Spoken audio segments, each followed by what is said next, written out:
Okay.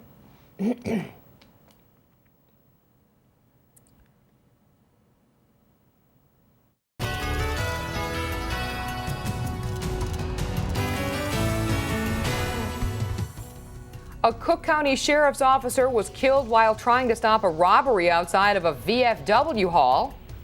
The Target cyber attack, a weekend discount in an attempt to reassure customers.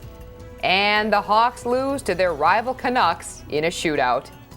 Good morning. It's Saturday, December 21st. I'm Andrea Darlis. Evanston police believe a suspected bank robber they shot and killed is the same person who murdered two brothers in their tobacco store this past summer. Police say they found evidence in Kevin Ross's home that links him to the July murders of 38-year-old Azim Hakim and 34-year-old Mobeen Hakim. The Hakims were found shot to death in the basement of their family business, Evanston Pipe and Tobacco. Investigators say they found the victim's ID and social security card in Ross's storage locker, in addition to what they found in his home. We also recovered a shell casing that was unique name, 22 caliber, consistent with the shell casings found at the crime scene. Other evidence includes an assault rifle and a tobacco store receipt. Police killed Ross Monday after he robbed a Chase Bank in Evanston. They believe he also held up 4 other banks in the area. Bensonville police shot and wounded a man suspected of violating an order of protection. Officers went to the 700 block of North Route 83 last night and saw the man walking. Police say he pointed a gun at them. His gun misfired, and he ran to the 1000 block of Tower Lane, where he and officers exchanged gunfire. The suspect was hit multiple times. No word on his condition. The officers were not hurt. A Chicago police officer appears in court today, charged with battery of a senior citizen. A spokesman for the Cook County State's Attorney's Office says that Officer David Barrett was off duty when he got into a confrontation with an 84-year-old man in Oak Lawn this week. A thief picks the wrong guy to rob in Lakeview. Police arrested a man in connection with a botched holdup on West Diversey Friday. They say the suspect on a bike approached an off-duty officer, flashed a knife, and demanded money. The officer identified himself as a policeman and made the arrest. In an attempt to reassure customers it's safe to shop at its stores, Target is offering 10% discounts this weekend. The retailer revealed this week hackers obtained access to about 40 million debit and credit card numbers. The cards belong to customers who shopped in stores between Black Friday and December 15th. Someone close to the investigation tells the Tribune that hackers overseas may be responsible. A class action lawsuit filed in Chicago is one of 2 accusing Target of lax security. Customers complain they can't get through on the hotline or website to get their questions answered.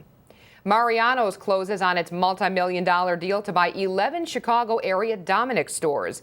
Those stores will continue to operate under a sublease agreement over the next several months. The handover will happen in stages. In October, Dominick's owner Safeway announced plans to close all Chicago area stores on December 28th.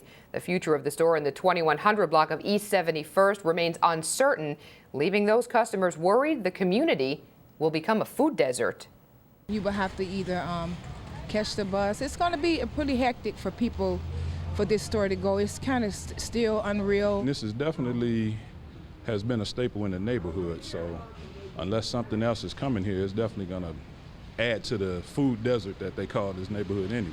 The closest one would be Jules on 75th and Stony, I think. I think that's the closest one in the neighborhood now. Yeah. So we got a long way to go to shop now.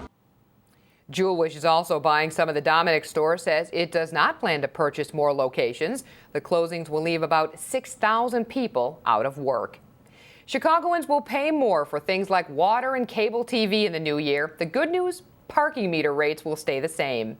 Fees, fines, and taxes going up include property tax hike. That was approved by the Chicago Board of Education.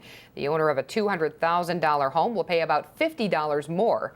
The city's cigarette tax will increase by 50 cents a pack. That means smokers will pay about $7 in taxes, with federal and state taxes added. Of course, the highest in the nation now. Amusement tax on cable TV will increase from 4% to 6%, and drivers caught by speed cameras will get slapped with a $100 ticket. The city of Chicago will launch a pilot program to tackle rats. Mayor Emanuel says the city will track rodent complaints through 311 calls, then send pest control crews to the area with the highest populations. The city received $1 million from a charity organization to initiate the program. The layaway angels invade a Kmart in Des Plaines to spread some good cheer. Customers often have toys and clothes on layaway, paying the bill little by little in time for Christmas. Well, the layaway angels surprised one family, the Sotos. I thought it was a joke. I thought it was some type of candid camera. I've heard of things like this happening to people, and to finally happen to us, as much as we've been struggling this whole year, it's it was pretty amazing. After the Sotos found themselves with a few extra bucks, they paid it forward and put their money toward someone else's layaway. And good news for the Bears, Lance Briggs could be back in the lineup. Also coming up on CLTV, the Pope's Christmas message to church leaders.